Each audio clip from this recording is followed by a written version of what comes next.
Hello, lecture 3. So just a very quick reminder of how the previous lecture concluded, also rapidly. I'm sure this one will also conclude abruptly.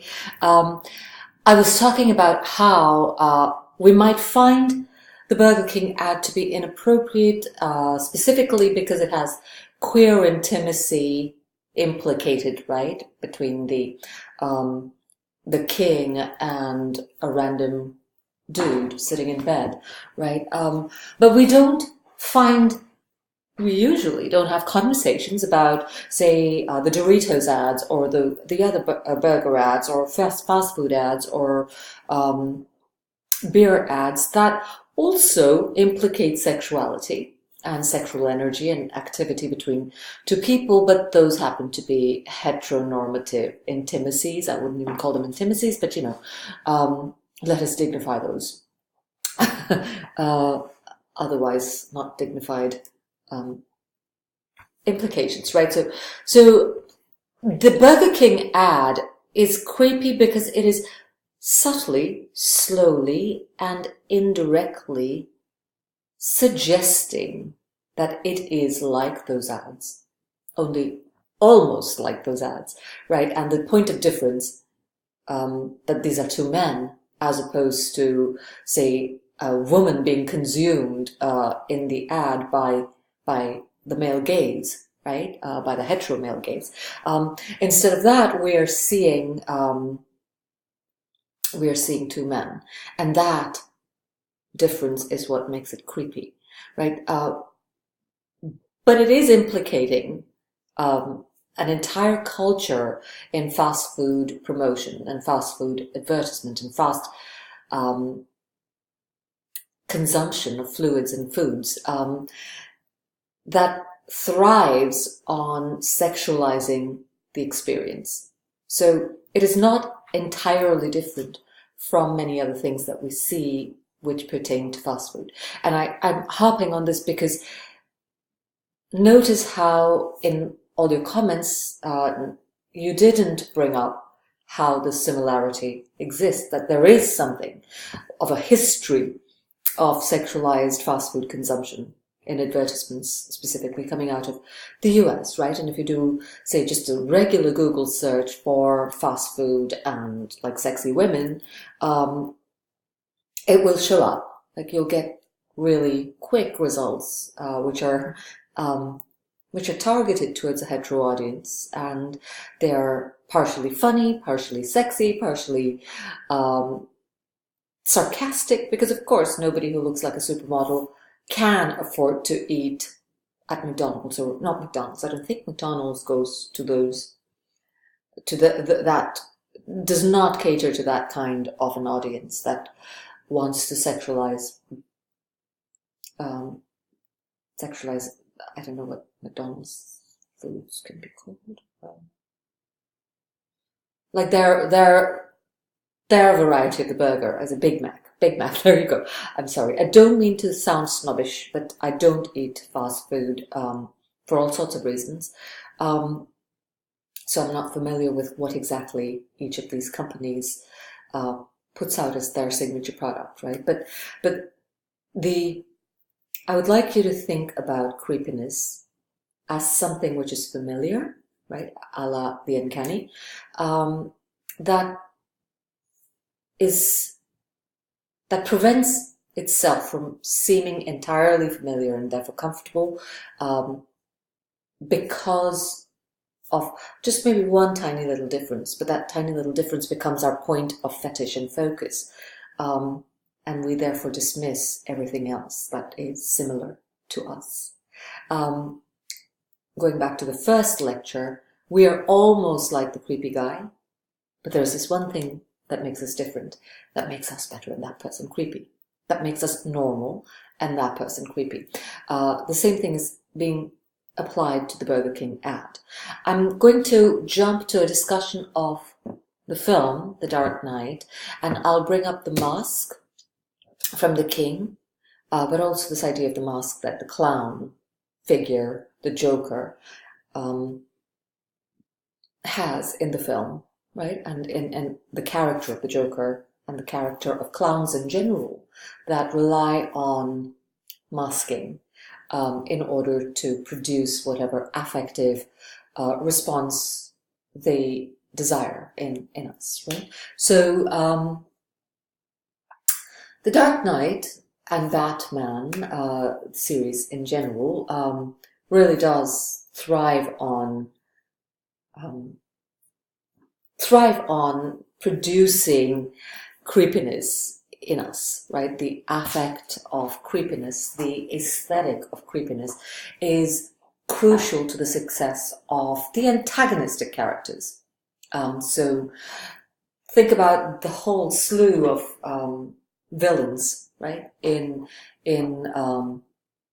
Batman comics, or in the TV series, or in the film series, in the films. These are really designer creepy characters, right? And of them, the Joker is a prominent example. So we'll talk about the Joker because I had you watch The Dark Knight to discuss this aesthetic. The Joker, as so many of you pointed out, becomes creepier specifically because he's not wearing the clown mask, right? Of course, if you remember, the film opens with a robbery, a bank heist, a bank robbery, which involves masked thieves, right? And they're wearing clownish masks. And one of these, the last of the clowns, is the real Joker, right? And he does not have to wear a mask because he's already painted, right? So, but it's this whole idea of a mask on another mask that makes the Joker ultimately creepy in this particular iteration, that is The Dark Knight. But for the rest of the film, we see the Joker like a naked-skinned, naked-faced clown, right? Like, so he has painted literally his skin to be clownish. He does not need to don a mask. He is the mask, right?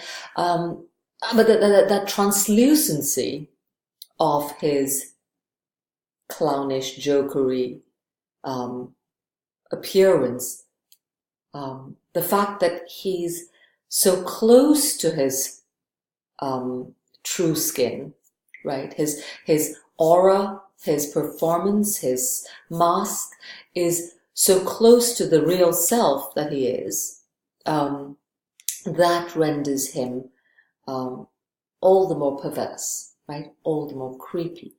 Now, just a point of clarification. I think one of you, or maybe a couple of you, brought up the fact that, you know, when he is telling the story of his marks or the slits in his around his mouth, a couple of you interpreted his story to be entirely truthful, that it was sincere and earnest.